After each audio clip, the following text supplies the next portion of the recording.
O presidente Luiz Inácio Lula da Silva completa 100 dias de governo na próxima segunda-feira. O período foi marcado pela retomada de programas sociais, um projeto para as novas regras fiscais e muitas críticas à alta dos juros. Lula afirmou que agora a meta do governo será a geração de empregos e o crescimento da economia. O governo mal começou e já teve que lidar com uma crise sem precedentes. Em 8 de janeiro, manifestantes contrários ao resultado das urnas invadiram o Palácio do Planalto, Congresso Nacional e o Supremo Tribunal Federal em Brasília. Olha a cadeira do Xandão aqui, ó. O presidente Lula instituiu intervenção federal na segurança do Distrito Federal e reuniu governadores para uma ação conjunta. Mais de 1.000 pessoas foram presas. A resposta rápida freou outras tentativas golpistas. As articulações do novo governo também foram rápidas. Antes mesmo do resultado das urnas, a equipe de Lula já negociava com os parlamentares a aprovação da PEC da transição, uma proposta que elevou o valor do teto de gastos e turbinou programas sociais. O governo aumentou o valor mínimo do Bolsa Família para R$ 600 e adicionou benefícios como R$ 150 a mais por criança de até 6 anos e R$ 50 para pessoas entre 7 e 18 anos. Dobrou ainda o valor do auxílio gás e recriou o programa Mais Médicos, com incentivo a profissionais que se fixarem em regiões vulneráveis. O que importa para nós não é apenas saber a nacionalidade do médico, é saber a nacionalidade do paciente, que é um brasileiro que precisa de saúde. Nesses 100 dias, o Minha Casa Minha Vida foi relançado com subsídio de até 90% para os mais pobres. O salário mínimo foi reajustado acima da inflação. E as bolsas de pós-graduação e iniciação científica receberam um aumento depois de 10 anos.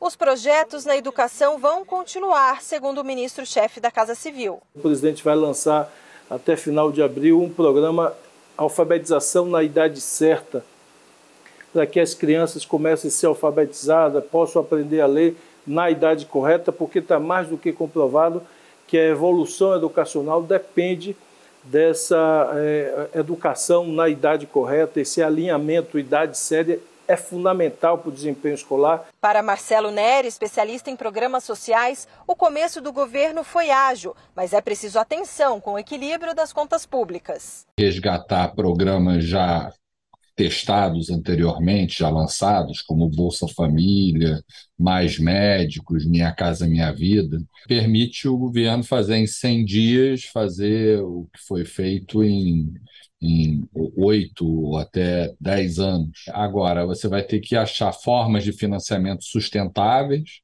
questão do arcabouço fiscal. E nunca se falou tanto em arcabouço fiscal. Crítico à regra do teto de gastos, que limita o crescimento das despesas públicas à inflação do ano anterior, o governo Lula apresentou uma proposta de novas regras fiscais.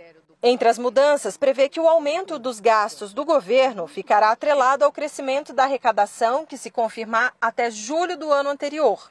A oposição no Senado critica a proposta. O resultado é claro, vai aumentar a dívida pública. Aumentando a dívida pública, não tem como baixar a taxa de juros. Se não baixar a taxa de juros, a economia vai continuar a ter dificuldade de aumentar a sua atividade econômica. O economista Felipe Salto, que estuda contas públicas, discorda. Vai ajudar a controlar os gastos, vai ajudar a dar uma perspectiva para a trajetória do endividamento público, e isso é uma vitória.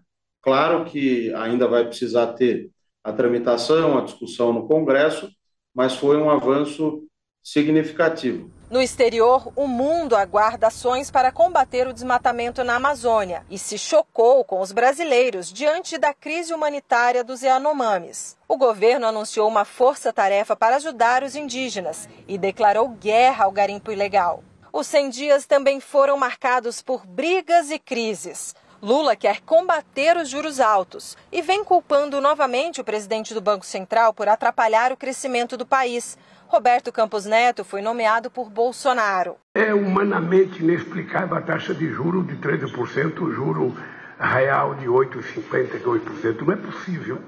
Não é possível a economia funcionar E não é o Lula, que não é empresário, que está dizendo isso. Qualquer empresário que vocês entrevistarem daqui para frente, vocês vão dizer. O líder do governo no Senado defende as cobranças do presidente. O Banco Central não é independente. Independentes são os poderes da República, Executivo, Legislativo e Judiciário. O que o presidente da República faz é trazer para o núcleo de debate o que é central para nós retomarmos o crescimento desse país. Se não pode demitir Campos Neto, Lula pode tirar servidores ligados ao ex-presidente Jair Bolsonaro.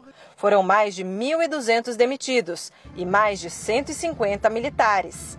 Mas manteve no cargo o ministro das Comunicações, Juscelino Filho, acusado de omitir do Tribunal Superior Eleitoral patrimônio milionário em cavalos de raça. O ministro afirmou que os bens foram declarados à Receita Federal. Agora, Lula terá que formar base sólida no Congresso Nacional. Ao menos 12 medidas provisórias aguardam votação, incluindo a do Minha Casa Minha Vida e a do Bolsa Família. O ministro-chefe da Casa Civil pontua outros desafios pela frente. Nós queremos destravar e incentivar obras de infraestrutura, de escolas, de hospitais, utilizando novas ferramentas, como a parceria público-privado, como o aumento das concessões públicas, com isso acelerando o crescimento, o desenvolvimento e a geração de emprego no nosso país. O presidente Lula afirmou na última quinta-feira, num café da manhã com jornalistas, que está satisfeito com o início do governo. A minha obsessão agora é com o crescimento e com a geração de empregos. E eu tenho certeza que nós vamos conseguir sucesso.